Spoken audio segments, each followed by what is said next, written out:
Hello, today we will be looking at the major assassinations of the 1960s. By the end of this video, I hope you are able to analyze the effect of the 1960s assassinations on U.S. society. We'll go in chronological order. In other words, we'll be going over the assassinations within the order in which they happened in history. Now, behind about every single one of these assassinations, there are numerous theories as to who actually committed the assassination. We're not going to spend too much time talking about that today, but I certainly encourage you to look up further information online, as it is a very interesting topic to look at. So since we are starting in chronological order, we're going to start with the assassination of John F. Kennedy. You may remember John F. Kennedy from when we talked about the Cuban Missile Crisis a few weeks back. Within the past week, unmistakable evidence has established the fact that a series of offensive missile sites is now in preparation on that imprisoned island. For his actions during the Cuban Missile Crisis and the way in which he handled the civil rights movement, Kennedy remains one of the most beloved presidents in U.S. history today. Kennedy appealed to people on both sides of the political spectrum. Even some of the most Republican people today will admit that they voted for a Democrat, John F. Kennedy, in the 1960 election. While campaigning through Dallas, Texas, on November 22, 1963, Kennedy was assassinated. Though incredibly popular with the general population, the number of groups who conspiracy theorists claim could have been behind Kennedy's assassination is staggering. We do not know for sure if there was a larger force behind Kennedy's assassination, let alone who that larger force would be, but we do know that a man named Lee Harvey Oswald shot Kennedy on November 22, 1963. Kennedy only lived shortly after he was shot, and he was replaced by Lyndon B. Johnson after his death. So let's discuss some of the possible effects of Kennedy's assassination. Kennedy was at the height of his popularity when he was killed, and was a key unifying figure in a time of strife and disagreement in the United States. Dealing with both the issues of the rising tensions of the Cold War and the increasing pressure of the civil rights movement, Kennedy handled these situations in a way that no president before him had done successfully, by assigning equal weight to both issues. Most presidents before Kennedy had swept civil rights issues under the rug. Kennedy, however, even put into motion a bill that would shape the country for years to come following his death, the Civil Rights Act of 1964.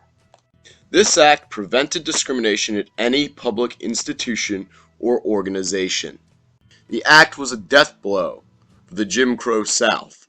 Despite Kennedy's assassination, the act was still passed under Lyndon B. Johnson. In fact, Johnson was an even greater supporter of integration, or allowing blacks to participate with the rest of society. Johnson called his plan for achieving equality the Great Society. We will discuss the Great Society at greater length later this week. However, Johnson and Kennedy had very different views on the stance to take for the Vietnam War. Kennedy had escalated U.S. involvement in Vietnam, but had not committed any major troop involvement during his time as president. Johnson ordered the escalation of U.S. involvement in Vietnam by putting boots on the ground in the area and escalating spending to unsustainable levels under an act known as the Gulf of Tonkin Resolution. Some historians believe that JFK would never have escalated U.S. involvement in Vietnam in this way. This is, of course, speculation, but is possible and was in fact acted out in the movie shown above. Overall, though, the biggest effect of the Kennedy assassination was the death of a unifying force in U.S. history. After Kennedy's death, and as a result of Johnson's decision on Vietnam, an entire counterculture developed that was anti-government. Kennedy's death was the spark that ignited the discord of the 1960s and made people feel like this. So Kennedy's death started this discord. But there were several other major deaths that added to it. Now we'll be looking at the assassination of Malcolm X. In case you forgot who Malcolm X was a black civil rights activist who believed that equality should be achieved in a different way than that supported by Martin Luther King. Malcolm X believed that whites would not accept blacks into their society. The development of black power must come from within the black community. Integration would always result in blacks in a position of weakness under whites. Malcolm X believed that violence may sometimes be necessary in earning a higher status in the eyes of whites. Malcolm X's views grew significantly in popularity. His organization, Nation of Islam, grew from 400 members to over 40,000 during his time as an active leader. However, Malcolm X broke with Nation of Islam after learning about their leader, Elijah Muhammad's extramarital affairs that were most certainly not in line with the Muslim faith. Malcolm X traveled abroad in 1964, which changed his views on the struggle for black rights. On returning from his trip abroad, Malcolm X returned with ideas that more aligned with Martin Luther King's. He stopped prioritizing violent revolution and began to believe that bloodless revolution in America was possible. As Malcolm X embraced nonviolent views, though, he made new enemies of his former friends from Nation of Islam. On February 24, 1965, Malcolm X was shot and killed by 3 members of the Nation of Islam organization he had once been a part of. Evidently, his newfound philosophy threatened his old philosophy based on violent revolution. So let's talk about some of the effects of Malcolm X's death. Malcolm X had been a major leader in the civil rights movement for blacks. His death was the loss of a great orator who gave many speeches that convinced many to join with his cause.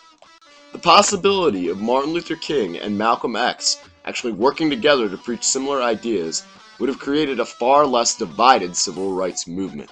Malcolm X may have been able to convert a large portion of the militant or violent black nationalists to a philosophy of non-violence.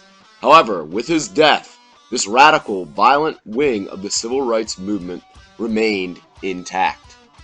Last, the death of Malcolm X again ignited the discord of the 1960s. Now, in 1965, we have the death of 2 incredibly powerful figures who were both major leaders within the U.S. With a lack of leadership beginning to affect the country, more and more people began to distrust the power structure put in place by the U.S. government. Unfortunately, Malcolm X and John F. Kennedy were not the last leaders of the 1960s to suffer the fate of assassination. Martin Luther King Jr. is arguably one of the most influential figures in U.S. history. King believed, and more importantly, got many of his followers to believe, that the pathway to equality in the U.S. was one of non-violent resistance. King disliked the idea of violent revolution, and in fact believed that violent revolution would only result in an increased crackdown on blacks in the United States. And of course, it always helps when you can deliver speeches like this. My 4 little children will one day live in a nation where they will not be judged by the color of their skin, but by the content of their character. I have a dream today. And I've looked over and I've seen the promised land. I may not get there with you, but I want you to know tonight that we as a people will get to the promised land. Speeches like these and King's leadership overall helped to convince many whites that blacks did deserve the same rights. This is evidenced by the passage of both the Civil Rights Act of 1964 and the Voting Rights Act of 1965. In fact, much of Lyndon B. Johnson's Great Society legislation was aimed at achieving a more equal society for blacks. However, progress was not coming fast enough for Martin Luther King. Another March on Washington was organized for the spring of 1968. Unfortunately, King's time as a leader ended prematurely. On April 4th, 1968, shortly after a speech in Memphis, Tennessee, Martin Luther King was shot outside his hotel room. King died before his dream could ever come to fruition. So, what were the effects of the assassination of Martin Luther King? King supported nonviolence as the pathway through which to achieve equality. His death greatly discouraged blacks from a nonviolent path, as his death left a major void in the leadership of the civil rights movement. Riots broke out following his death, and the movement weakened. King's death increased tension among blacks and whites, as many were unsatisfied with the capture of King's killer. Many believed that whites were behind the act, thus causing greater racial tension in the United States. Most of all, though, just like all the other assassinations discussed, the death of Martin Luther King added to the already increased chaos of the 1960s. With the death of three great leaders, the 1960s became even more so a decade characterized by strife and dissatisfaction with the current conditions of society. The last assassination of the 1960s was that of another Kennedy who was poised to run for the presidency, the brother of John F. Kennedy, Robert F. Kennedy. Robert F. Kennedy was running for the election of the President of the United States in 1968. As Lyndon B. Johnson had decided not to run in 1968 due to his unpopularity, RFK, along with other Democratic hopefuls, attempted to secure the nomination in the primary. RFK had worked very closely with his brother, John F. Kennedy, during his presidency. In fact, RFK was the one sent by the president to speak to the Russian ambassador during the Cuban Missile Crisis. RFK had been running his brother's campaign when he was assassinated in 1963, and partially due to his name, became a popular politician.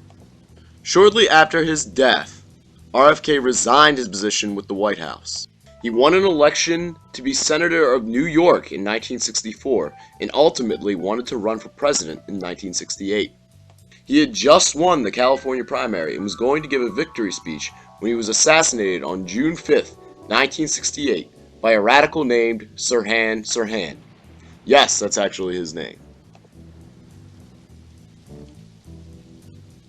Whether RFK actually would have won the election is difficult to say. Kennedy's campaign was picking up speed, but he had declared late in his running for presidency, which may have hurt his chances for winning the nomination. If he had won the nomination, though, there are theories that he would have been elected instead of Richard Nixon. Even if he hadn't won that election, he might have had a good chance of capturing the 1972 or 1976 elections. A potential Kennedy presidency may have led to increased focus on civil rights during the late 1960s and early 1970s. He may have also chosen a different course of action on Vietnam. Again, keep in mind, this is all speculation. However, one effect is very clear.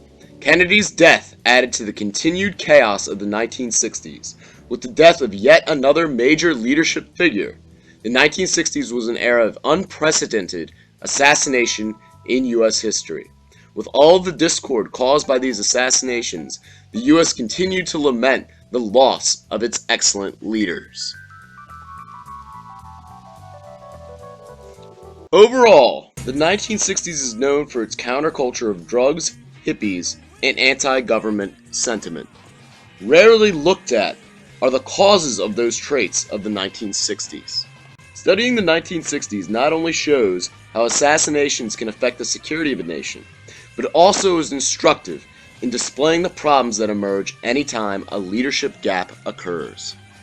As we have gone through content this year, and as you progress toward having a major role in creating this country's history in years to come, I hope that you too recognize the power of leadership as the foundation for the success of any organization.